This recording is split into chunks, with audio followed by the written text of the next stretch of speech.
ओम शांति। 13 मार्च 2024। बाबा के महावाक्य। मीठे बच्चे, सारी दुनिया में तुम्हारे जैसा पद्मा पदम भाग्यशाली स्टूडेंट कोई नहीं। तुम्हें स्वयं ज्ञान सागर बाप टीचर बनकर पढ़ाते हैं। प्रश्न, कौन सा शौक सदा बना रहे तो मोह की रगें टूट जाएंगी? उत्तर, सर्विस करने का शौक बना रहे तो मोह की रगें टूट जाएंगी। सदा बुद्धि में याद रहे कि इन आँखों से जो कुछ देखते हैं यह सब विनाशी है। इसे देखते हुए भी नहीं देखना है।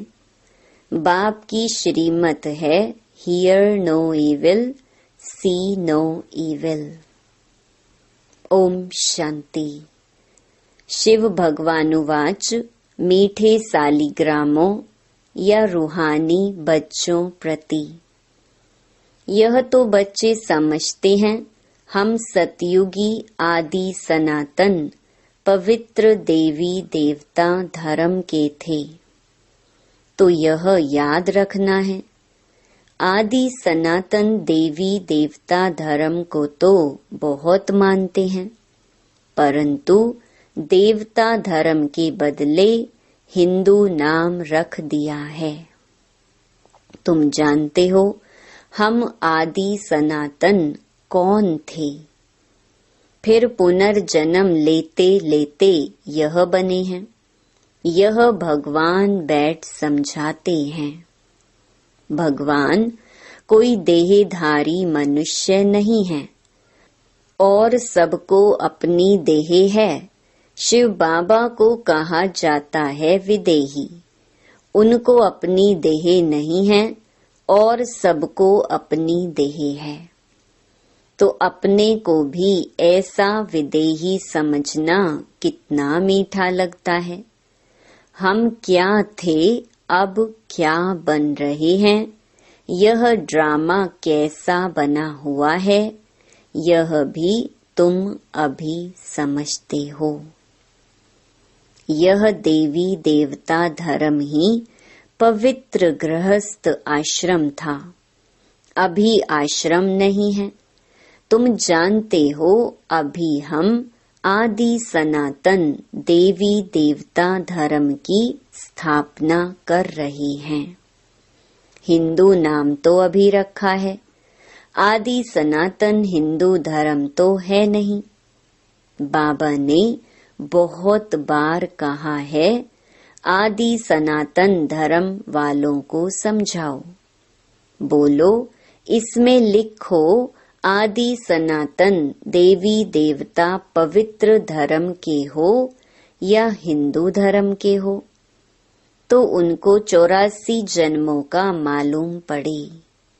यह नॉलेज तो बहुत सहज है। सिर्फ लाखों वर्ष कहने से मनुष्य मूंझ पड़ते हैं। यह भी ड्रामा में नोंद है। सतो प्रधान से तमो प्रधान बनने का भी ड्रामा में पार्ट है। देवता धर्म वाले ही 84 जन्म लेते लेते कितने छीछी बन पड़े हैं। पहले भारत कितना ऊंच था। भारत की ही महिमा करनी चाहिए।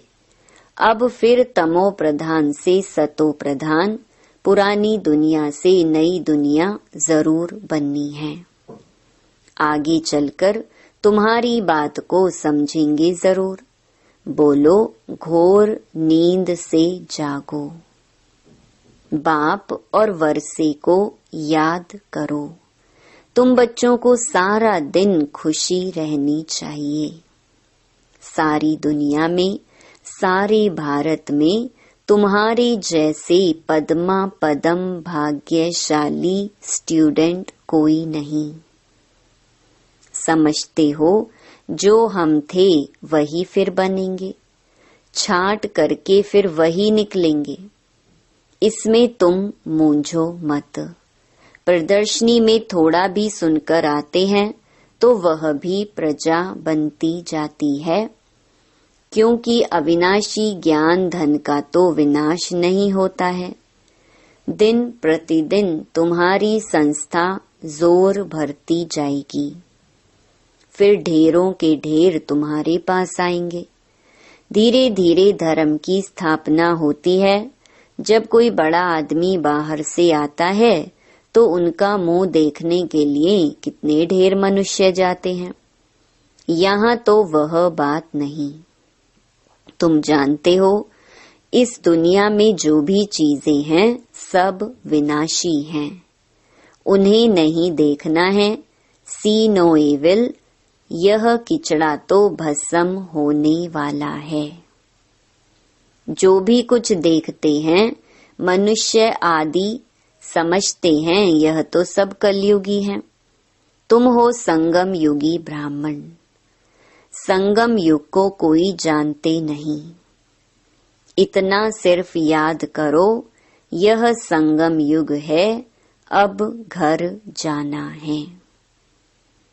पवित्र भी जरूर बनना है। अब बाप कहते हैं, यह काम विकार आदि मध्य अंत दुख देने वाला है, इसको जीतो। विष के लिए देखो कितना तंग करते हैं। बाप कहते हैं, काम महाशत्रु है, उसको जीतना है। अब इस समय कितने ढेर मनुष्य हैं दुनिया में, तुम एक एक को कहाँ तक समझाएंगे। एक को समझाते हो तो दूसरा कहता है जादू है, फिर पढ़ाई छोड़ देते हैं। इसलिए बाप कहते हैं, आदि सनातन धर्म वालों को समझाओ। आदि सनातन है ही देवता धर्म। तुम समझाते हो, इन लक्ष्मी नारायण ने यह पद कैसे पाया, मनुष्य से देवता कैसे बने। जरूर अंतिम जन्म होगा। 84 जन्म पूरे कर फिर यह बने। जिनको सर्विस का शौक है वह तो इसमें लगे रहते हैं और सब तरफ से मोह आदि टूट जाता है। हम इन आँखों से जो कुछ देखते हैं इनको भूलना है, जैसे कि देखते ही नहीं हैं। सी नो इविल। मनुष्य तो बंदरों का चित्र बना देते हैं, समझते कुछ भी नहीं। बच्चियां कितनी मेहनत करती हैं, बाबा उन्हें आफरीन देते हैं जो समझाकर लायक बनाती हैं। प्राइज भी उन्हों को ही मिलती है जो काम करके दिखाते हैं। तुम जानते हो बाबा हमको कितनी प्राइज देंगे। पहला नंबर है सूर्यवंशी राजधानी का प्राइज। सेकंड नंबर है चंद्रवंशी की प्राइज। नंबर वार तो होते ही हैं। भक्ति मार्ग के शास्त्र भी कितने बैठ बनाते हैं।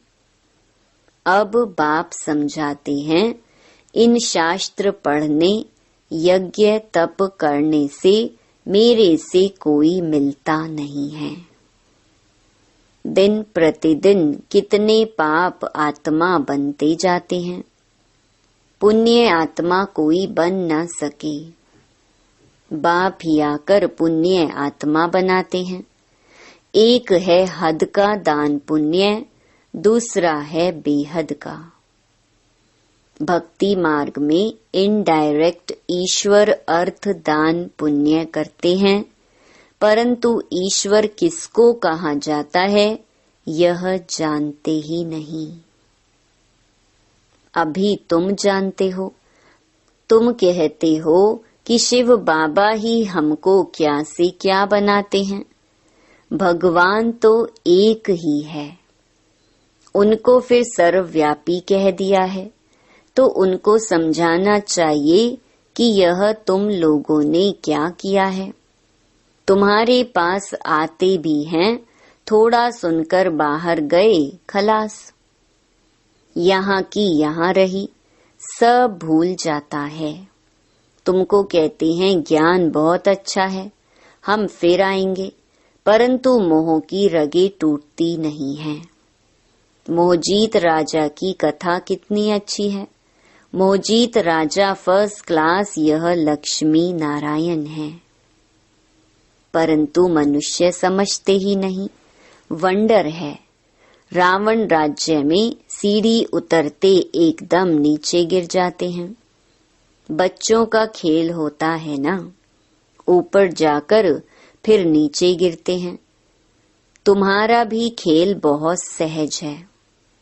बाप कहते हैं अच्छी रीति धारणा करो, कोई छीछी काम नहीं करो। बाप कहते हैं मैं बीज रूप सत चित आनंद स्वरूप हूँ, ज्ञान का सागर हूँ। अब ज्ञान का सागर ऊपर बैठा रहेगा क्या? जरूर कभी आकर ज्ञान दिया होगा। ज्ञान क्या चीज है यह भी किसको मालूम नहीं है। अब बाप कहते हैं मैं तुमको पढ़ाने आता हूँ तो रेगुलर पढ़ना चाहिए, एक दिन भी पढ़ाई मिस नहीं करनी चाहिए। कोई ना कोई पॉइंट जरूर अच्छी मिलेगी। मुरली नहीं पढ़ेंगे तो जरूर पॉइंट्स मिस हो जाएंगी। अथाह पॉइंट्स हैं।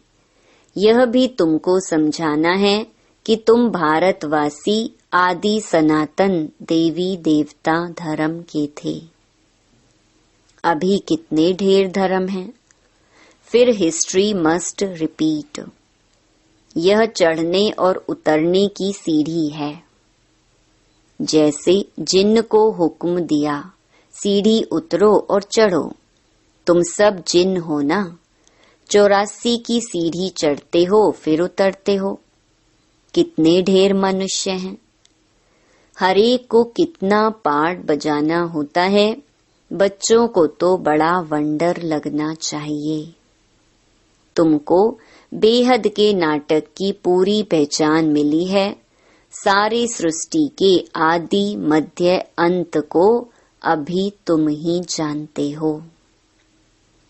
कोई भी मनुष्य नहीं जान सकते हैं। सतयुग में किसके मुख द्वारा कोई भी कुवचन नहीं निकलते हैं। यहाँ तो एक दो को गाली देते रहते हैं। यह है विषय वैतरणी नदी, रौरव नर्क। सभी मनुष्य रौरव नर्क में पड़े हैं। यहाँ तो है यथा राजा रानी तथा प्रजा।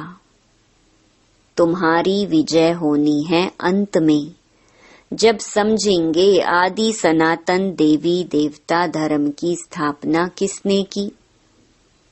यही पहले नंबर की मुख्य बात है जो कोई नहीं जानते।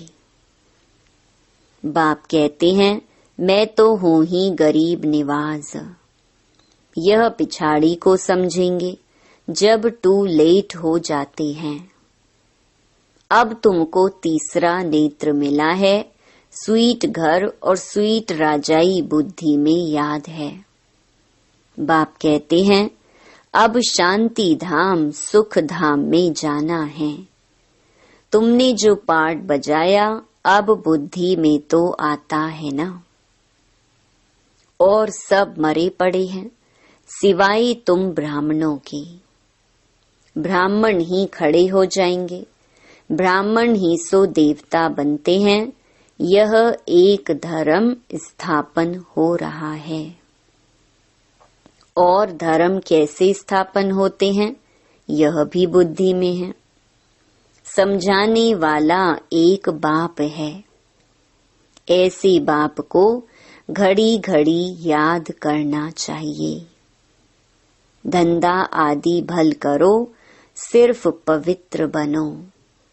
आदि सनातन देवी देवता धर्म पवित्र था। अब फिर पवित्र बनना है। चलते फिरते मुझ बाप को याद करो तो तुम सतो प्रधान बन जाएंगे। ताकत तब आएगी जब सतो प्रधान बनेंगे। सिवाय याद की यात्रा तुम ऊंच ते ऊंच पद कभी भी पा नहीं सकते हो। जब सतो प्रधान तक पहुंचेंगे तब ही पाप कटेंगे। यह है योग अग्नि, यह अक्षर गीता के हैं। योग योग कह माथा मारते हैं, विलायत से भी फंसा कर ले आते हैं योग सिखाने के लिए। अब जब तुम्हारी बात कोई समझे, परमात्मा सुप्रीम सोल तो एक ही है, वही आकर सबको सुप्रीम बनाते हैं।